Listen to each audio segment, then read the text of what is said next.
Normally on a Monday, I take the opportunity to speak with Jonathan Ayling from the Free Speech Union. But hey, today we've got a bit of an upgrade, actually, speaking with the Education and Partnership Manager at FSU, Nick Kane. Nick, kia ora. Thank you so much for your time today. Thanks for having me on, Andrew. Just a bit of a background then in terms of the work that you do, Education and Partnership Manager. Nick, what does that mean? What keeps you busy? Well, my main role is to build connections with schools and universities and to get into educational spaces so that we can raise the issue of free speech, and particularly how free speech is absolutely vital. It's crucial for developing critical thinking. It isn't just necessary for democracy, but it teaches us the fundamental skills, or it facilitates the opportunities for the critical thinking skills to develop. And so if we're not doing that for young people because we have entire areas of discourse that are taboo, that are off limits, then we're going to face major problems, in a fairly short space of time, I would say, in our society, if we can't have those conversations. So free speech is vital for that. Is it more difficult to perhaps for children and young people, particularly in a school or university setting, to have those open conversations than it was back in my day? I mean, that was a very long time ago, but particularly with social media and with some of the talk around hate speech and people being isolated for their views and opinions, is it more difficult than it used to be, perhaps? Well, sure. I mean, look, I'm in my 40s, so I do know what you mean by back in the day, and I do feel absolutely. And I don't think it's just a matter of how we remember, how we feel about the changes. I think that statistically, we're seeing a real shift towards greater censorship in the educational space. Yep. And we know that there are just so many topics now that are off limits we can't go into. So we are seeing that, and it is, I think, it's the culmination of a lot of different factors, from philosophical forces at play that have been working away in Western society and Western thinking, and especially in universities, Yep. and then filtering down into teaching and affecting now our young people. What's been the response from the educational institutes, universities and schools? Is this a conversation that they're prepared to have? Are they happy to welcome the Free Speech Union to come along and chat with their students about these things? What sort of response have you had? Well, I mean, as Jonathan Ayling's been, talking to you about regularly, we've had some major battles on our hands with universities in particular. Yeah. That's really where we are encountering the most vocal opposition.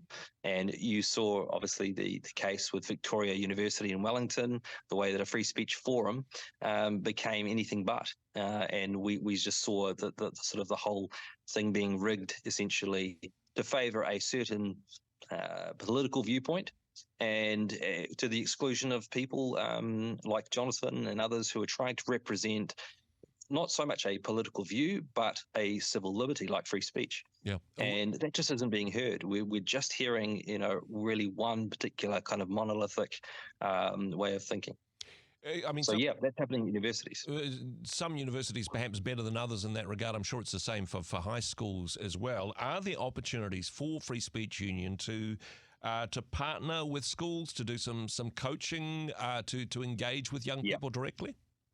Yeah, absolutely. So that's principally what I'm trying to do right now. Is we're getting into schools, and we are running workshops in high schools. So we've already started doing that this year, and we building momentum. But it's been hard going because a lot of teachers, especially, are very nervous. They are sympathetic. They know that you need an open, dialogue in classrooms in order to really get students learning and thinking for themselves. Yep. But of course, there are so many topics that are off limits. And so we often hear the argument being made, but, we need to protect students. We need to protect them in terms of their identities. We don't want their identities being attacked.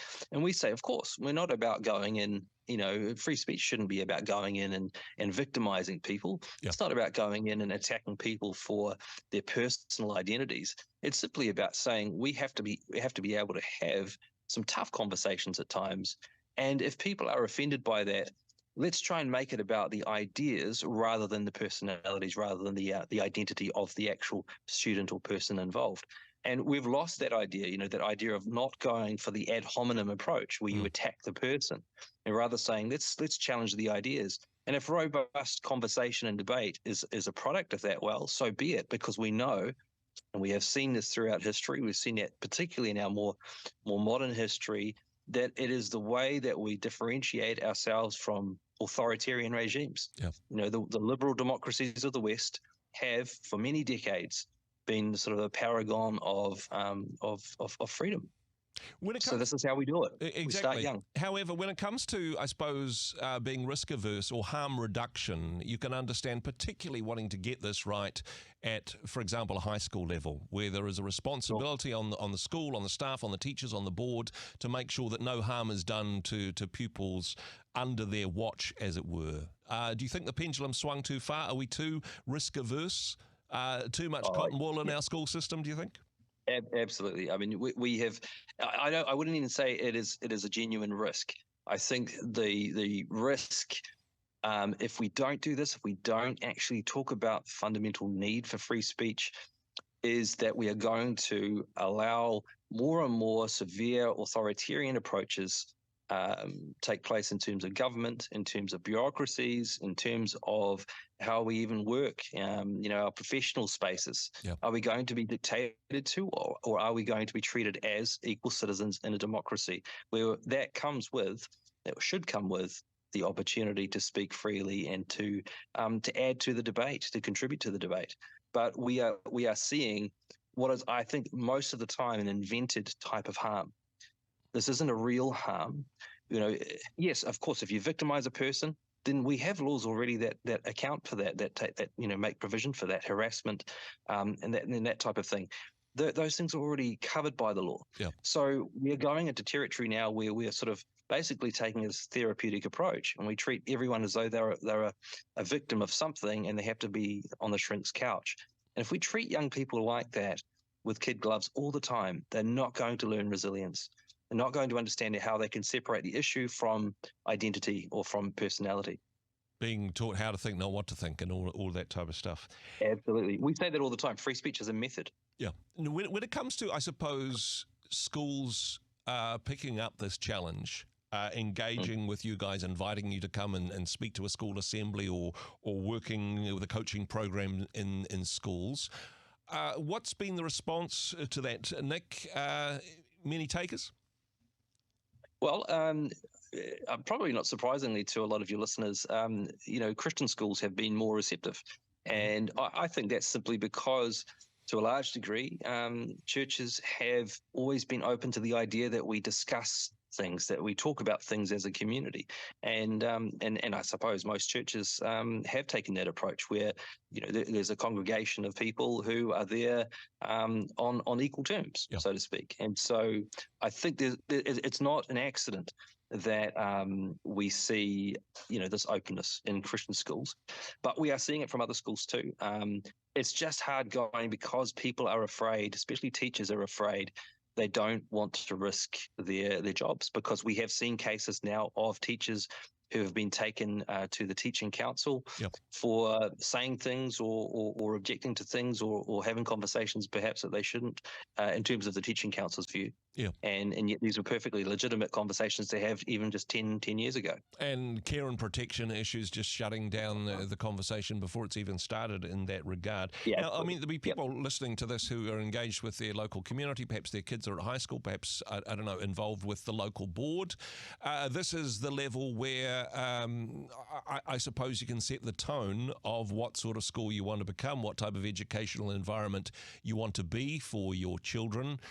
For people listening in to this, how do they make FSU and the work that you're doing a part of the curriculum, or at least a part of the conversation? Well, that's a great question. So we are running something called Speak Up in schools, and Speak Up is just our educational outreach to high schools. We can come in and run a workshop in a class or with a group of students, and it could be anything from half an hour to 2 hours. We're very flexible like that.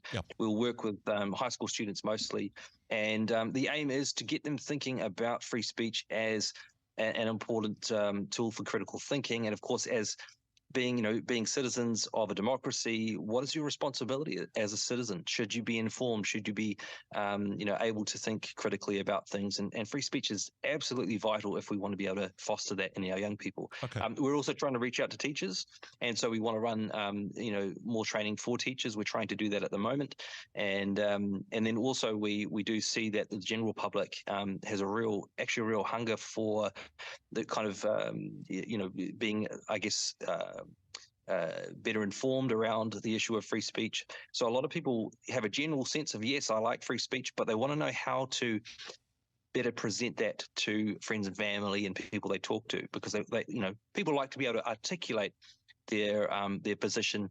And so we wanted to offer that too. How can I exercise my free speech without losing my job, getting cancelled, or being ditched by my family on Facebook, I suppose? I mean, those aren't necessarily the talking points, but that's the general area of what you cover. Now, if somebody's listening to this, they're going, hey, that sounds interesting, I want to find out more, what's the best way? Is the resources on the website, or is it best to contact you directly? What's the way forward on this, Nick? So it's best to contact us directly. So fsu.nz, really easy to find us online, and just reach out. We're really quick to communicate back, and we will take any invitations that people have. We'll go anywhere in the country, and of course, if you're wanting resources, then people just need to let us know what it is that they're needing help with, and we will do our absolute best to get that kind of material to them and support them. Hey, really appreciate the work that you do at the Free Speech Union, fsu.nz, of course, for more information. Nick, thanks so much for joining us today. Thanks, Andrew. Cheers. Hey, thanks very much for joining us in the Rhema studio. Thanks very much for watching the interview. It's kind of nice to have an audience, actually. And if you did like what you watched, then do give us a like, do give us the thumbs up. And if you'd like to see more interviews like that one, or perhaps even better, subscribe and those interviews will come straight to you. Don't forget to turn on your notifications, and we'll see you in the next one. Cheers.